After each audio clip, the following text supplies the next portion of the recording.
Assalamualaikum warahmatullahi wabarakatuh.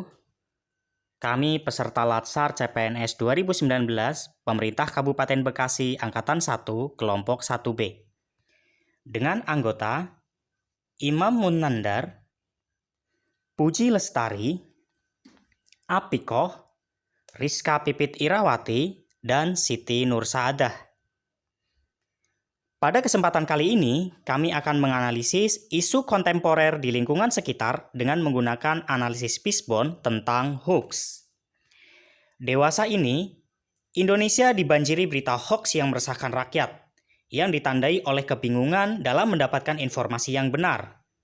Diduga kuat dikarenakan banyaknya kepentingan di balik kebenaran yang disembunyikan atau pengalihan isu besar yang penting.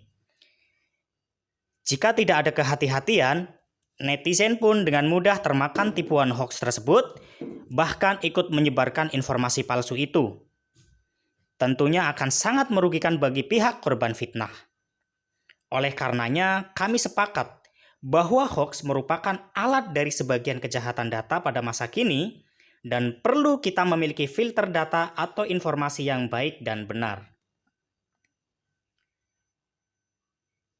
Sebelum saya memaparkan lebih lanjut tentang apa yang berkaitan dengan hoax, terlebih dulu saya akan memaparkan inti yang akan dibahas pada analisis kontemporer ini dengan menggunakan mind mapping. Materinya yaitu tentang hoax, dengan pembahasan yang pertama pengertian hoax, tujuan hoax, makna hoax, ciri-ciri hoax, alat penyebar hoax, contoh-contoh hoax, dan strategi penangkal hoax. Metode yang digunakan dalam analisis ini yaitu menggunakan Fishbone analysis atau yang sering disebut juga cause effect diagram.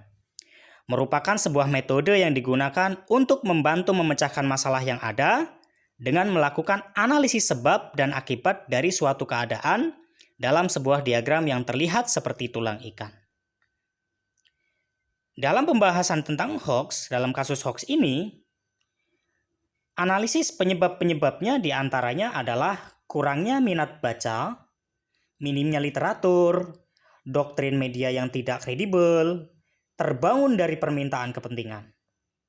Juga media informasi yang komersil, insentif kurang, berkembangnya buzzer bayaran, sehingga mengakibatkan hoax. Kita akan bahas satu persatu, yaitu tentang pengertian hoax. Hoax adalah rangkaian info yang menyesatkan, atau sering disebut sebagai informasi bohong, yang dapat membuat seseorang percaya padahal itu belum terbukti. Tujuannya adalah yang pertama membuat tidak aman, membuat masyarakat tidak nyaman, serta membuat kebingungan. Makna hoax sendiri itu juga bisa dimaknai sebagai berita yang tidak bersumber, informasi yang bohong, dan lain sebagainya. Adapun ciri-ciri hoax, yang pertama yaitu sumbernya kurang dipercaya. Foto tidak sesuai berita, mengandung unsur sara, komentar negatif, atau bisa juga mencatut nama tokoh yang berpengaruh atau pakai nama mirip media terkenal. Memanfaatkan fanatisme atas nama ideologi, agama, suara rakyat. Judul dan pengantarnya provokatif dan tidak cocok dengan isinya. Sumbernya tidak jelas, tadi sudah disampaikan, dan tidak ada yang bisa dimintai pertanggungjawaban atau klarifikasi. Hoax bisa menyebar melalui dua media. Media yang pertama yaitu media sosial, dalam hal ini bisa chatting, ya, yang di dalamnya ada WhatsApp, Instagram, Facebook, dan lain-lain. Alat penyebar yang kedua yaitu media massa. Contoh-contoh hoax yang hangat pada hari ini dibicarakan, yang pertama yaitu tentang presiden keturunan komunis. Padahal informasi itu belum terbukti, namun sudah menyebar ke seluruh masyarakat. Hoax ini biasanya muncul ketika pemilihan presiden, pemilihan kepala daerah, dan lain-lain. Tujuannya satu, untuk mengalahkan lawan, untuk menaklukkan lawan. Isu hoax yang lagi hangat lagi pada hari ini yaitu tentang vaksin COVID yang berbahaya. Padahal si penyebar hoax itu atau kita sebagai pembaca belum tentu memahami tentang vaksin tersebut, belum tentu tahu sumber dari berita tersebut. Adapun strategi yang mampu menangkal hoax diantaranya yang pertama, berhati-hati dengan judul yang provokatif. Berita hoax seringkali menggunakan judul sensasional yang provokatif, misalnya dengan langsung menudingkan jari ke pihak tertentu. Isinya pun bisa diambil dari berita media resmi, hanya saja diubah-ubah agar menimbulkan persepsi yang sesuai yang dikehendaki sang pembuat hoax. Oleh karenanya, apabila menjumpai berita dengan judul provokatif, sebaiknya kita mencari referensi berupa berita serupa dari situs online resmi. Kemudian bandingkan isinya. Apakah sama atau berbeda? Dengan demikian, setidaknya kita sebagai pembaca bisa memperoleh kesimpulan yang lebih berimbang.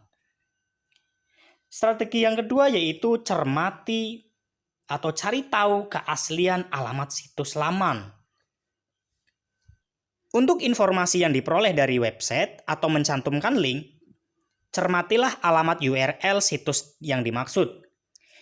Apabila berasal dari situs yang belum terverifikasi sebagai institusi pers resmi, misalnya menggunakan domain blog, maka informasinya bisa dibilang meragukan. Menurut catatan Dewan Pers, di Indonesia terdapat sekitar 43.000 situs di Indonesia yang mengklaim sebagai portal berita. Dari jumlah tersebut, yang sudah terverifikasi sebagai situs berita resmi tak sampai 300.